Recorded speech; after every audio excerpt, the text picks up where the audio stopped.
Hi everybody, and welcome back to FANG Friday.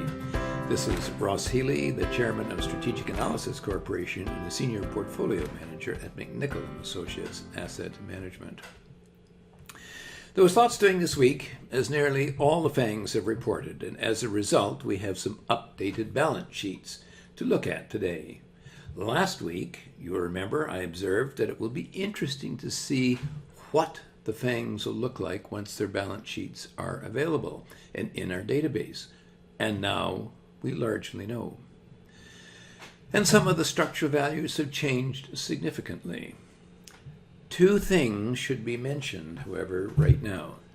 The first is that whenever a new balance sheet comes into the picture and changes the structural prices, and there are several today, the market immediately adjusts to the new breakpoint values and acts accordingly, following the SVA rules.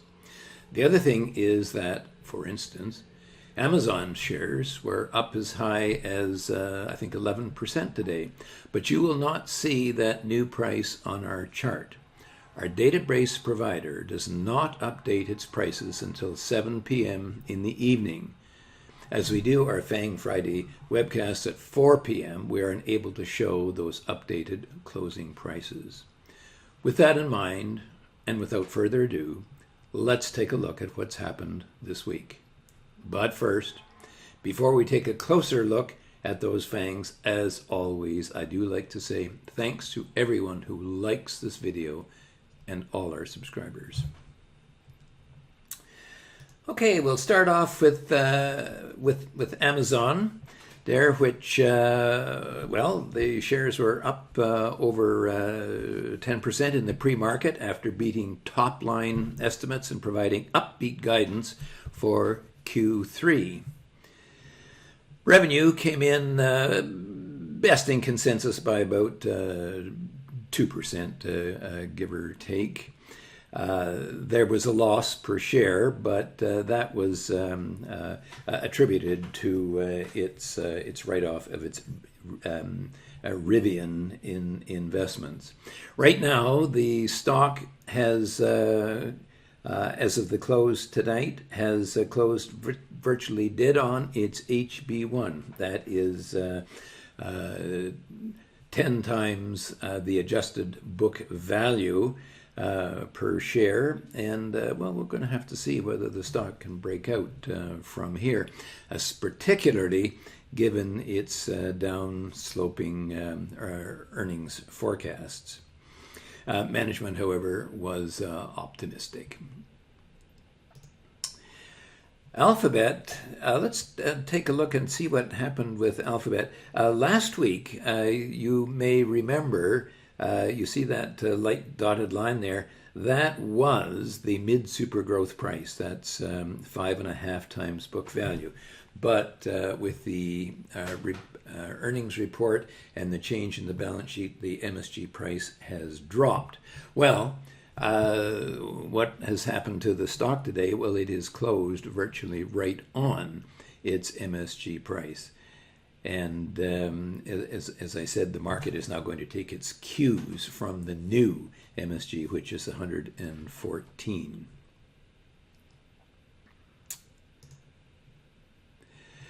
Microsoft, same thing here. Last week, we saw that the HB1 price was down here. It is now, well, actually, sorry, yes. The HB1 price has now fallen, actually, from where it was last week, and has now raised the valuation of the company somewhat. Looking at their Azure and their cloud services revenue, it increased by less than analysts' prediction. And cloud computing, of course, has been one of the fastest growing businesses, although it is facing increasingly stiff competition from its rivals, which include, of course, Amazon and Alphabet. Microsoft also missed analyst projections for both earnings per share and revenue. The company, however, was bullish on its outlook And indeed, the shares are up, but up very modestly today by about 1%. Now let's turn to Apple, and this is the really interesting stock. You remember that I kind of steadfastly refused to say anything unduly nasty about Apple, because I had thought that there was a good possibility that if the company kept on buying back shares, that its structural pricing, rather than being up, may well be down. And indeed, the company reported, and that was absolutely correct. Here is how the new chart looks. Indeed, what we see here is a breakout over its HB6 price, okay, which is 33 times its book value. Apple beat, by the way, on both its bottom and top line, modestly, but it was a beat, and that propelled the shares up certainly before the opening, and we now have an interesting breakout here. Tim Cook was quite optimistic about sales going forward, expecting growth to actually accelerate. Well, we'll see. Management took advantage of lower stock prices to buy back more stock, and they have now actually purchased almost $530 billion since their program started a decade ago. Some of you will remember a while ago that I did a piece on Apple in which I said, look, is there a possibility that the market cap, which was then $2 trillion, could rise to as much as $4 trillion? And I said, well, if they keep on buying back shares, perhaps the answer is yes. So what have they done, and why have the shares reacted the way they have? Let's take a look. Well, here's the 10-year view of Apple, and you can see in the first half of the decade, the book value per share kept rising steadily, and the earnings and the fair market value pretty much stayed with the stock. In the second half of the decade, however, the book value has fallen. Well, that is, of course, due to share buybacks. Now, why is this important? Well, to answer that question, I have to click on this little button here, the price to book, and when I do, here's what we see. Here, now, the fair market value now becomes the return on equity, the ROE. And you can see, after the first half of the decade being relatively flat, with the share buybacks, the ROE has accelerated on the upside. And when we find companies that have accelerating ROE, what happens is that the price to book rises as well. And very recently, that was a very nice acceleration here. And what has happened? The stock has broken out over its HB6, or 33 times its book value. So the advantage of buying back shares is not necessarily fewer shares. It's the ROE goes up, and with it, so does the valuation in price to book terms. By the way, I would definitely, now that the stock has broken out over its HB6, and I know that the company continues to buy back shares, I would very definitely continue holding the Apple stock. Not much to say about Tesla. It came in, I think, more or less as expected, and the shares have broken out over its HB4, which is 26 times book value, so 20 times book value, and looks as if it could be heading up to its HB5, or about 33 times book. NVIDIA is an interesting case in point here, and I say that because when it isn't so much NVIDIA, but Intel shares were down over 10% in the pre-market this morning after missing on both the top and the bottom line and slashed its full-year guidance. So the question is this an issue in the semiconductor industry, and should NVIDIA shareholders worry? Well, so far the stock has had a couple of bounces at its HB2 price and may reach its HB3, but I'm not sure, particularly with the earnings forecast leveling out, I'm not sure that the company is the stock is going to be able to do much better than that. Meta, another company, by the way, which where the book value has also fallen. Last week, if you look at my light dotted line, there you will see that the stock had been running up against its super growth price. Well, this week with the new balance sheet in, the super growth price has actually dropped. Well, the shares didn't lose any time in making sure that they got below the super growth price once again, and it was down over 4% in pre-market after missing both top and bottom line. Finally, we have Netflix, and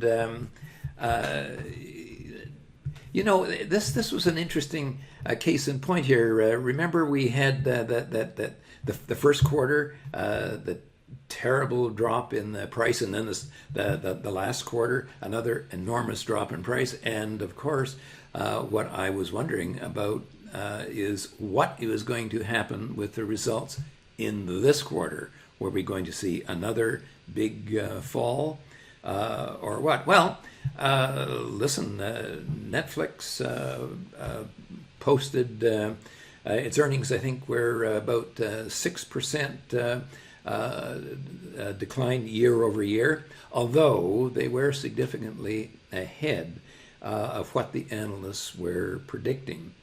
Note, however, that this is the first quarter in over a year in which Netflix has posted a year-over-year drop in quarterly earnings. And on top of that, the company only lost 1 million viewers. But it says that, don't worry, we're going to recoup them in the period ahead.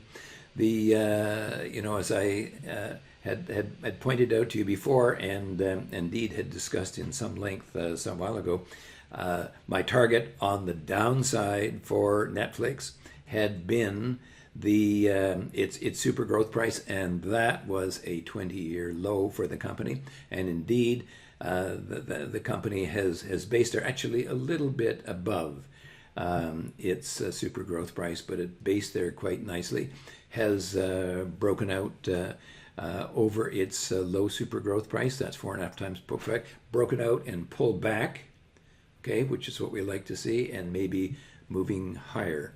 So as long as that's the case, I think we probably want to stay with Netflix. The market appears to have forgiven its two quarterly faux pas, and indeed the latest one as well, and looks to be pointing higher, at least for the time being. Now, in summary, Apple, Alphabet, Meta, and Microsoft have all seen a relatively large impact on their balance sheets that had been forecast by the analysts. As I said at the beginning of today, we now ignore the old balance sheet values as the new ones are now operative. Apple in particular stands out and definitely remains at least a solid hold. Netflix has broken out technically over its low super growth price. That's 4.5 times book. More on hope than on results, I have to say. But a confirmed breakout and pullback, which you can see here, is a breakout, and I would stay with the stock as long as the LSG price holds. Amazon has rallied right to its HB1 price, or 10 times book, on very modest results, I have to admit. But beating expectations is the name of the game this week. It needs to break out right here, however. By the way, the NASDAQ 100 is close to its own key breakout value, its bubble price, or 7.4 times book, and it may need to break out as well if the FANGs are to go much higher. NVIDIA may now have a credibility issue judging by Intel's results, and it's no surprise that it didn't join the celebrations of some of the other FANGs today. Finally, Tesla had expected results and has been soldiering higher. As I noted last week, the stock has broken out, no surprise, because Elon Musk knows how to play the crowd. But at 23 times book, trading at a 60 times PE ratio with a return on equity of only 38%, do you really want to be here? Well, why not? A great stock for your golden years, if only to turn your hair prematurely silver. I have now reached up to 6 in enumerating the number of ways that SVA can earn its keep for you. I've had to take off my shoes to count those ways now. The first is to help you find stocks to invest in. Secondly, you have already seen how you can avoid the kinds of big losses that the market can inflict on your portfolio, but at the same time, also be able to identify the times when the stock reached good value again, as we saw indeed with Netflix. Third, as we saw this week with NVIDIA and Intel, when I don't know what a given stock plans to do, I can always ask its brethren what they plan to do. Stocks in the same line of business often frequently offer a strong indication as what may be about to happen to your stock. Fourth, bear markets are times of revaluation, not falling prices as usually defined. Opportunities, including trading opportunities, frequently open up if you know what to look for. Fifth, those technical breakpoints change and do so notably in the earnings season. What was support or resistance yesterday may not be so today. SVA immediately updates you and keeps you in the loop. Sixth, and finally, of course, SVA can get you into or out of the stock market itself. The markets are still pointing lower, and now I think is not the time to be overly frisky. The time for overall bullish markets will come again, but not now. So please be very careful and watch those SVA breakpoints in the months ahead, both for failures and for the coming potential buying opportunities, which I expect will be excellent. Now, if you'd like to join our investment community, go to www.strategicanalysis.ca/pricing and get started right away. I maintain that this is not the type of market that you want to risk navigating by yourself. The potential losses are too great. So join our investment community today. For now, this has been Ross Healy, the chairman of Strategic Analysis Corporation and a senior portfolio manager at McNichol & Associates Asset Management, reminding you that nothing, including investing, is difficult if you have the right tools. I'll see you all next Friday.